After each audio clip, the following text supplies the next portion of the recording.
Lá em Romanos 9:5 diz que Jesus é Deus, tá? E algumas pessoas têm utilizado esse texto aqui, este é a imagem do Deus invisível, o primogênito de toda a criação. Algumas pessoas, elas acreditam que essa palavra primogênito mostra que Jesus foi criado, tá? Aí também tem aquela passagem que diz, tu és meu filho, eu hoje te gerei. Essa palavra primogênito, ela não significa que Jesus foi criado, porque Jesus não teria como ser a imagem do Deus invisível. Ele não poderia nem ser chamado de Deus, né? Por quê? Porque se é chamado de Deus, ele é o eu sou, e o eu sou não é criado, tá? Ele é criador de todas as coisas. Então vamos ver essa palavra primogênito no contexto lá da história. O primogênito de toda a criação.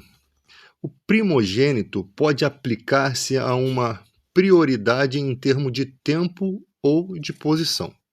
A palavra não descreve Cristo como o primeiro a ser criado em se tratando de tempo, porque esse hino ele proclama que todas as coisas foram criadas por ele e que ele é antes de todas as coisas. Isso é um hino.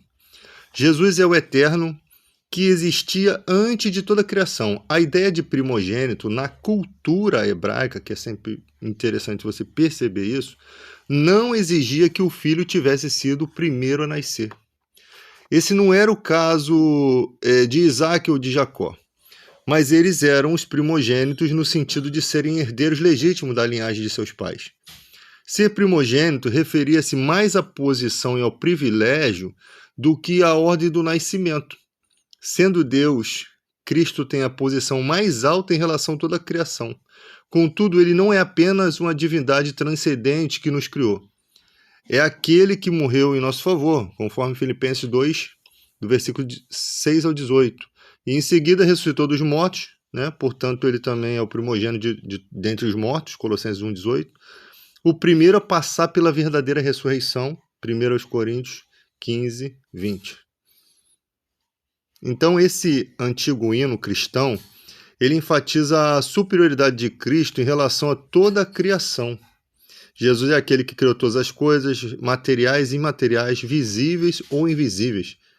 Essa ideia contradiz diretamente o falso ensino, né, mais tarde conhecido como gnosticismo, que estava surgindo lá na igreja de Colosso.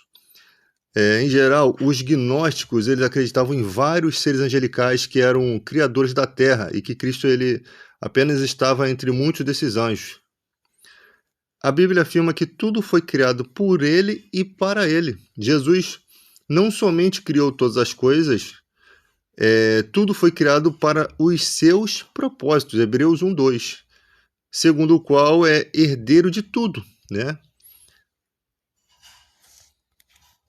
Então, como ele seria a expressão exata do ser de Deus, como Jesus poderia dizer, quem me vê a mim vê o Pai, eu e o Pai somos um, se o Pai é o alfa e o ômega, sabe?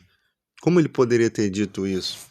Então não existe, e você pode perguntar a qualquer exegeta aí, nenhuma passagem bíblica que aponte para Jesus sendo criado, tá? Criado. Pelo contrário, Romanos 9:5 afirma que ele é Deus. Paulo sempre fala, sujeitou todas as coisas aos pés de Jesus, e quando diz todas as coisas, isso exclui o Pai. Jesus fala em Apocalipse que ao que vencer, farei que se assente comigo no meu trono, assim como eu venci e me assentei no trono de meu Pai. Então, você tem muitas atribuições a Jesus como Criador, né? Quando fala, no princípio era o Verbo, e o Verbo estava com Deus, e o Verbo era Deus, João fala, ele estava no princípio com Deus, todas as coisas foram feitas por ele, e nada do que foi feito sem ele. Então, tipo assim, no princípio era o Verbo, e o Verbo estava com Deus. Para que a Bíblia vai falar nessa situação se ele estivesse falando do próprio Criador? Ele ia falar simplesmente, no princípio era Deus, e por sua palavra criou tudo. No princípio era o Verbo, e o Verbo estava com Deus. E o Verbo era Deus. E o Verbo se fez carne. Você conhece alguma palavra que se fez carne? Né? Porque o ser humano foi feito do pó da terra, feito das mãos de Deus. né? Esses dias, o professor Sabino, né, estava dizendo, a gente sabe que qual o motivo de Jesus ter morrido crucificado em plena Páscoa? Jesus simboliza o Cordeiro Pascal, né? A Bíblia fala que Deus, que o próprio Moisés fala que Deus suscitaria um profeta semelhante a ele, que as pessoas deveriam ouvir a esse profeta. A própria vida de Cristo, quando criança, a perseguição que Cristo sofreu de Herodes, é igual à perseguição que Moisés sofreu, tá? E quando é matado um cordeiro lá no início, a gente celebra a Páscoa exatamente para lembrar a Páscoa judaica, né, no caso, é diferente. Eles celebram a Páscoa judaica, né? A gente celebra a Páscoa porque Jesus falou para a gente comemorar aquilo até que ele venha, né? Quando ele fala do corpo e do sangue. Mas a Páscoa judaica, ela é comemorada na época de lua cheia, né? Numa época específica judaica, e ali havia um cordeiro que foi morto, né? Que foi naquela última praga do Egito, onde os primogênitos foram mortos, e o sangue desse cordeiro foi colocado nos umbrais para quando o espírito da morte viesse, o anjo da morte viesse, não levasse os primogênitos também dos egípcios.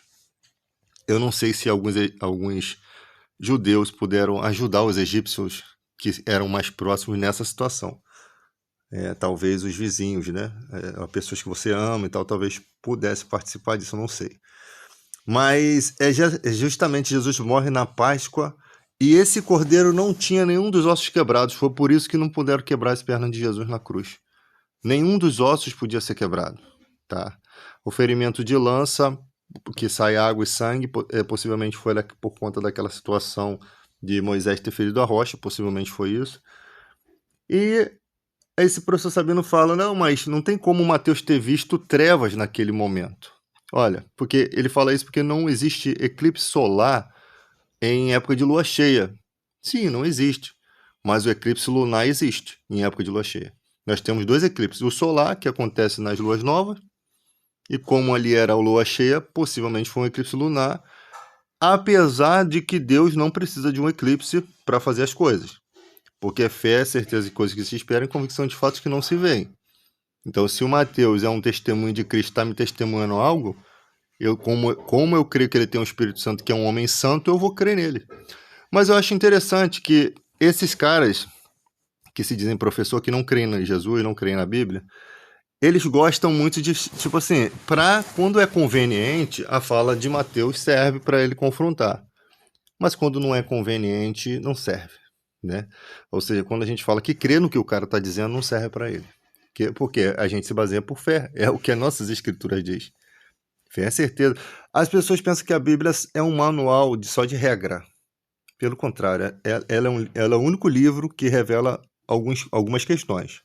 Que há um sistema maligno sobre a vida da gente, né? Do que não, né, ou tentando atrapalhar a vida da gente, né? Aí Jesus chama Satanás de valente, fala que os demônios entram nas pessoas mesmo, voltam com 7 espíritos piores, o último estado daquele homem se torna pior do que o primeiro. Fala de uma potestade das trevas, e quando Jesus ele fala que viu Satanás cair como relâmpago, exatamente no dia que ele mandou os discípulos expulsarem demônios, tá? Mandou eles efetuar curas e expulsarem demônio no nome dele. Quando eles voltaram alegres, Jesus falando, eu vi Satanás cair do céu como relâmpago. Ou seja, naquele acontecimento ali já é mais uma derrota para o diabo, tá? Agora, no momento em que Cristo está presente, ele começa a revelar doença espiritual, espírito causando encurvatura na corcunda daquela mulher encurvada de Lucas 13:10. Se a fé é a certeza das coisas que se esperam, convicção dos fatos que não se veem, eu não vi aquela mulher encurvada ainda. Nunca vi alguém com espírito de enfermidade como o daquela mulher. Eu nunca vi uma criança sendo possuída, ao qual o demônio joga na água e no fogo para matar. Mas eu preciso ver isso para acreditar que essas coisas existem, sendo que a própria Bíblia diz que Deus escreveria no coração dos homens a sua lei. Entende? Eu não consigo provar a existência de Deus, porque nem Deus quer que se prove assim. Até eu mesmo creio nele, porque ele me fez crer, né? Ninguém vem a mim se o Pai não o trouxer, disse Jesus. Então ele nos tornou essa visão, tá? Não sabemos, nós sabemos que a fé vem pelo ouvir a pregação da palavra, então se você quer conhecer a Deus, tem que ouvir a palavra. Esse papo de Deus existe, me prove, isso nem pra gente cristão ele provou dessa forma, da forma como eles querem, de forma científica, de forma visível. Então, a fé ela não está ligada a questões de razão e lógica. Por isso que você não vai comprovar. Deus não quis que fosse dessa forma. A fé ela é tão simples, tão fácil de entender, que você pode perceber que muita gente na igreja nunca vai ter um conhecimento de teologia. Mas as coisas fundamentais do evangelho não lhe foram negadas. Ela sabe quem ela tem que temer, ela sabe quem ela tem que servir, ela sabe o motivo, ela sabe que existe uma vida eterna, que há promessas relativo a essa vivência aqui. Ela sabe que existe um adversário. Ela sabe como que pessoas no mundo todo podem acreditar piamente nisso se não vê. Às vezes você vê em questões de acontecimento da igreja, né? Acontecem coisas espirituais na igreja que você vê a mão de Deus agindo.